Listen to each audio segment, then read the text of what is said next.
Histeria coletiva, folia d'un, transtorno psicótico induzido, transtorno psicótico compartilhado.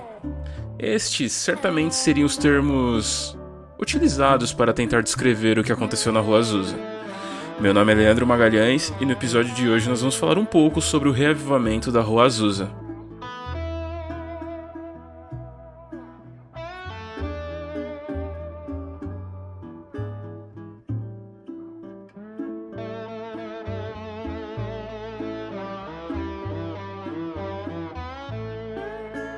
Não tem como a gente falar sobre o que aconteceu na Rua Azusa sem antes falar sobre William Seymour. William nasceu em Centerville, Louisiana, em 1870. Ele era filho de Simon e Phyllis Seymour, que eram ex-escravos. Nesse ponto, eu quero abrir um parênteses para a gente poder entender o que estava acontecendo nos Estados Unidos nesse período da história. Em 1870, os Estados Unidos haviam acabado de eleger o presidente Abraham Lincoln. Lincoln era representante dos estados do norte, que se posicionavam contra o regime escravista. Do outro lado estavam os estados do sul norte-americano, que queriam a manutenção do regime escravista. E nesse clima de tensão, em 1861, eclodiu a Guerra Civil entre os estados do sul e do norte. O conflito terminou efetivamente no ano de 1865, no mês de abril, quando o general do exército confederado Robert Lee se rendeu ao general da União Ulysses Grant. Os outros estados do sul seguiram o exemplo. Os ataques ao sistema de transporte e infraestrutura tornaram o colapso do exército confederado inevitável. A última rendição de terra aconteceu em 23 de junho de 1865. Cerca de 4 milhões de escravos foram libertos, entre eles Phyllis e Simon Seymour, os pais de William.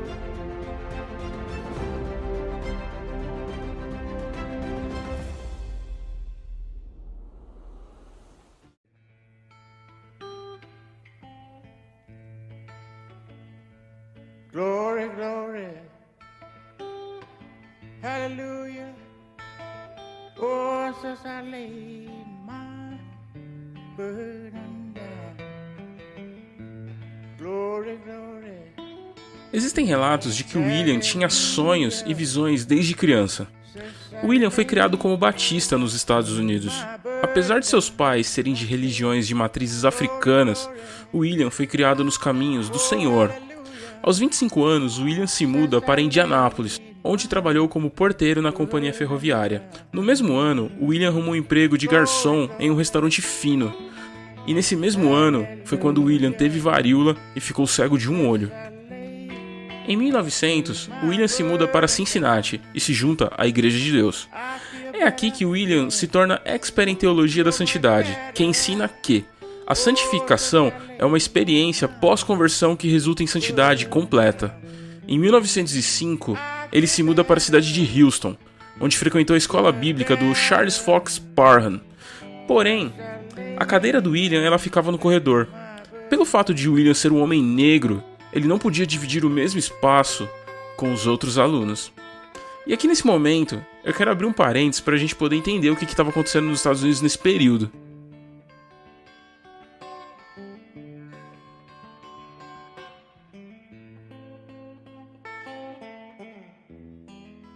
Após a guerra, deu-se início a um processo de reconstrução do país. Reincorporação dos estados do sul ao restante dos Estados Unidos. Esse período, que corresponde ao final da década de 1860, começam a aparecer as primeiras tentativas de implementação de políticas segregacionistas. Para muitos cidadãos brancos sulistas, era simplesmente inaceitável negros recém-libertos dividindo o mesmo espaço e tendo o mesmo direito que eles. Pra gente ter uma ideia aqui de como o racismo era grande nessa época, no ano de 1865, que é o mesmo ano que a guerra chegou ao fim, com o fim da guerra, entende-se que era para ser o final, de uma era de escravidão, segregacionismo. Nesse mesmo ano foi formada a seita Ku Klux Klan, por um ex-combatente das tropas do Sul. Essa seita ela promoveu várias ações violentas ao povo negro. Em meio a esse clima de segregação que vivia os Estados Unidos, na escola do Parham não era diferente. Infelizmente, a nossa sociedade ela tem essa mancha. A nossa sociedade era assim, E esse é o contexto histórico dessa época. Mas eu não quero fazer um podcast sobre isso. Vamos voltar aqui pro William.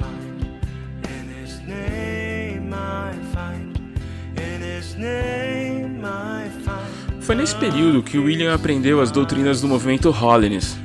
O movimento Holiness, ele acreditava no que a gente conhece hoje como o dom de línguas como uma prova do batismo com o Espírito Santo. Em seguida, William ele se muda para Los Angeles para exercer o pastorado na igreja da metrópole nascente. Mas o William ele não foi bem aceito na igreja.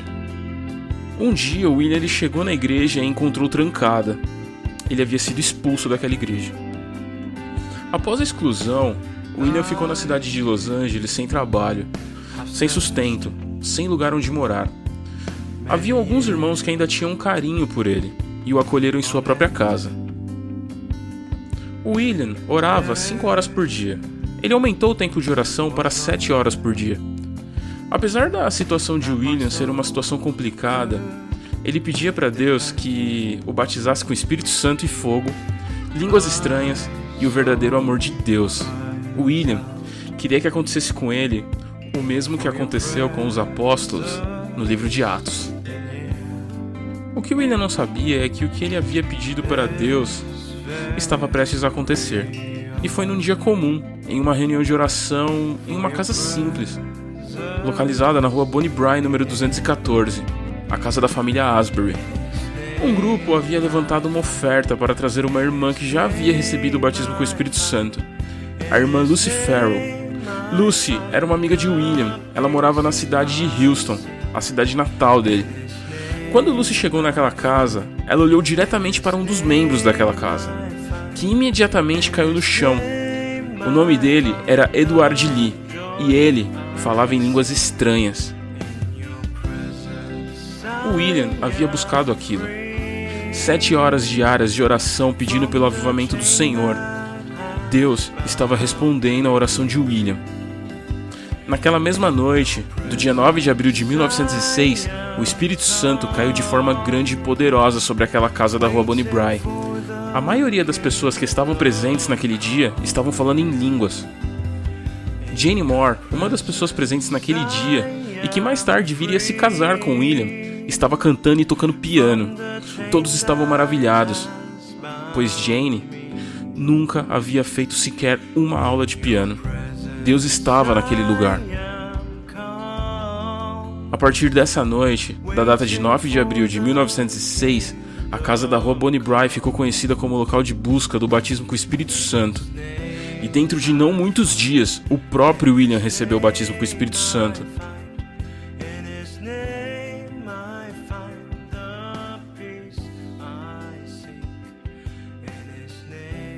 Agora eu vou ler aqui o relato de uma testemunha que participava dos cultos da rua Bonnie Brae. Eles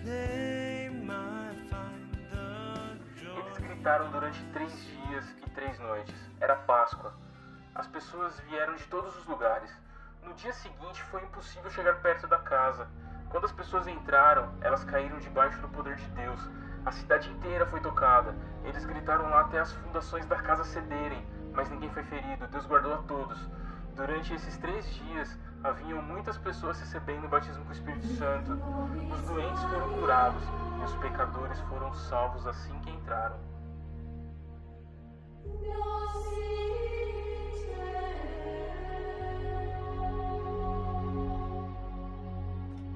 A casa da rua Bonnie Brae já não comportava mais as multidões. A casa ficou pequena. Não havia mais como continuar naquele lugar. O William passou a procurar um lugar para se reunir com o povo. E havia um prédio na rua Azusa, número 312. O prédio já havia sido uma igreja, num passado distante. E após o incêndio, ele chegou a ser usado como estábulo e até mesmo um depósito. Mas o William adentrou aquele local. Começou a construir um púlpito simples, com restos de madeira, caixotes. O William, com suas próprias mãos, tirou os escombros daquele lugar. E o primeiro culto realizado na rua Azusa foi no dia 14 de abril de 1906. Muitos cristãos daquela região já esperavam por um avivamento do Senhor. Frank Bertelsmann já estava pregando há algum tempo e orando para que Deus fizesse o mesmo que estava fazendo ali no país de Gales.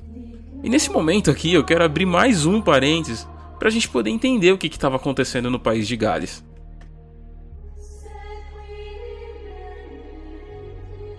O avivamento do país de Gales, ele foi talvez o mover de Deus mais impressionante de todos os tempos. Em não muito pouco tempo, foram poucos meses, um país inteiro foi transformado. Mais de 100 mil pessoas aceitaram Jesus como único e suficiente Salvador. A notícia, ela foi espalhada ao redor do mundo. O avivamento, ele começou em 1904, na cidade de Loughor. Evan Roberts, um jovem de 26 anos. Wesley Duell, ele conta um pouco sobre o avivamento no seu livro, O Fogo do Reavivamento, mas isso é história para um outro podcast. Vamos voltar aqui para Rua Azusa.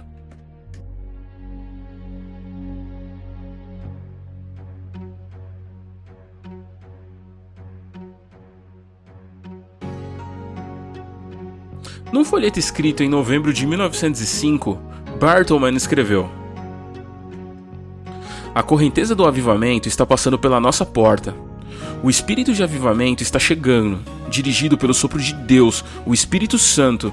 As nuvens estão se juntando rapidamente, carregadas de uma poderosa chuva, cujo a precipitação demorará apenas um pouco mais. Heróis se levantarão da poeira e da obscuridade, e das circunstâncias desprezadas, cujos nomes serão escritos nas páginas eternas da fama celestial. O Espírito está pairando novamente sobre a nossa terra, como o amanhecer da criação. O decreto de Deus saía: haja luz."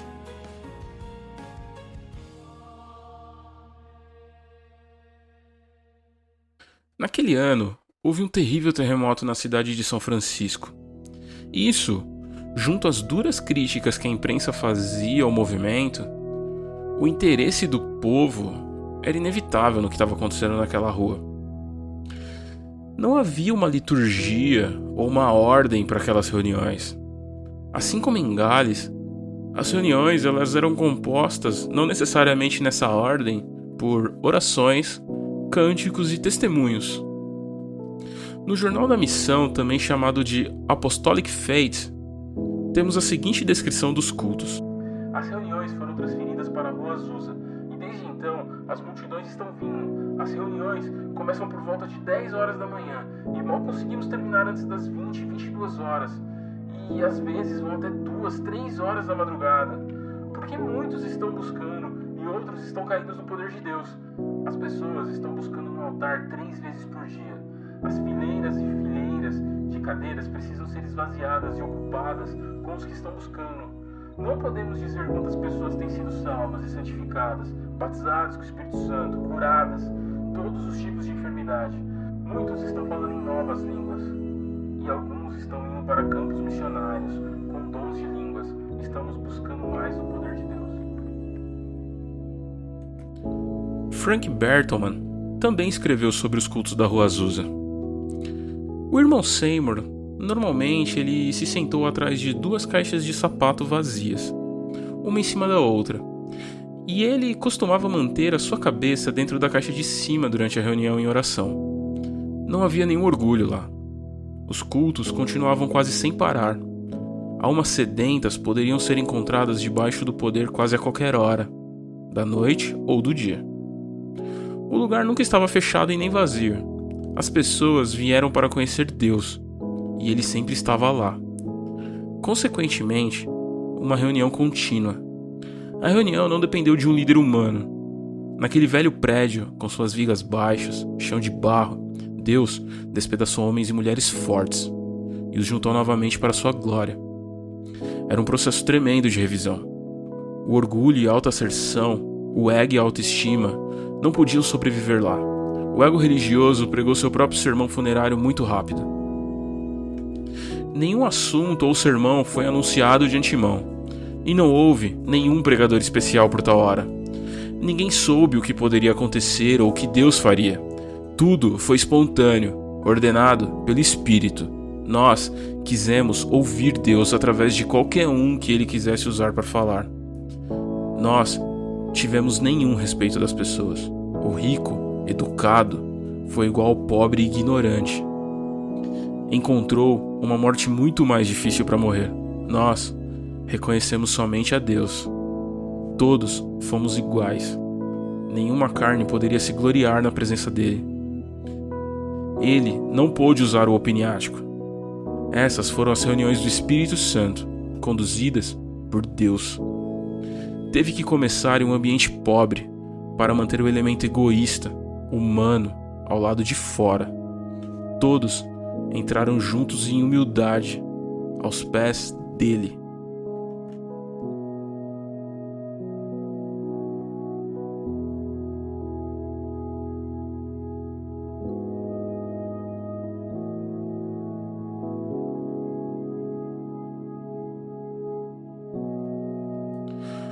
E o inevitável aconteceu. As notícias, elas se espalharam pelo mundo. Além de Estados Unidos e Canadá, que são os países mais próximos, né? Na verdade, os Estados Unidos é onde estava acontecendo o movimento. Pessoas de outros países começavam a chegar às reuniões daquele lugar. A mensagem e a experiência pentecostal, ela foi levada para outras nações. Novas igrejas pentecostais foram estabelecidas. Algumas denominações que se denominavam como Holiness se tornaram igrejas pentecostais. Em 2 anos, o movimento foi estabelecido em 50 países e em todas as cidades dos Estados Unidos da América, com mais de 3.000 habitantes. O avivamento da Rua Azusa ele durou pouco, foram apenas 3 anos, mas ele foi a peça fundamental para a criação do movimento pentecostal. O movimento pentecostal hoje ele é o maior segmento da igreja evangélica no mundo. O William Durham recebeu seu batismo com o Espírito Santo na Azusa. Ele formou na sua igreja em Chicago missionários como A.N. Bell. A.N. Bell ele é fundador da Assembleia de Deus nos Estados Unidos. Daniel Berg, que é o fundador da Assembleia de Deus no Brasil. Luiz Franciscon, ele fundou a Congregação Cristã do Brasil.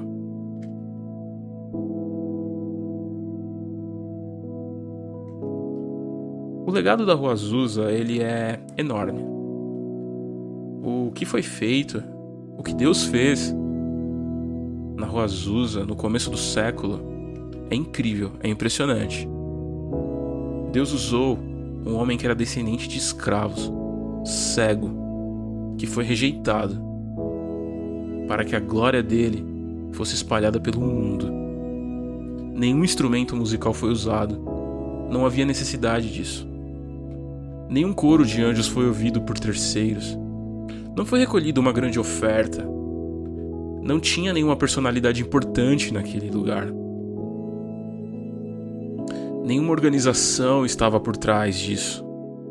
Todo aquele que está em contato com Deus, logo que entrava em uma daquelas reuniões, podia perceber que quem era o líder era o Espírito Santo.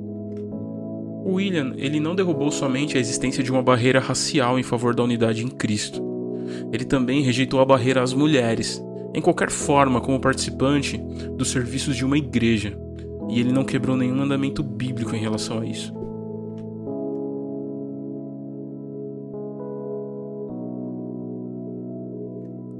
Em 1913, o avivamento da Rua Azusa ele perdeu o impulso. Por volta de 1915, a maior parte da atenção da mídia e as reuniões havia ido embora. Seymour ficou lá com sua esposa Jane pelo resto de sua vida, como pastor da pequena congregação afro-americana. Embora muitas vezes ele tivesse feito viagens curtas para ajudar ali a propagar o avivamento, depois de Seymour ter morrido de um ataque do coração em 28 de setembro de 1922, Jane liderou a igreja até 1931.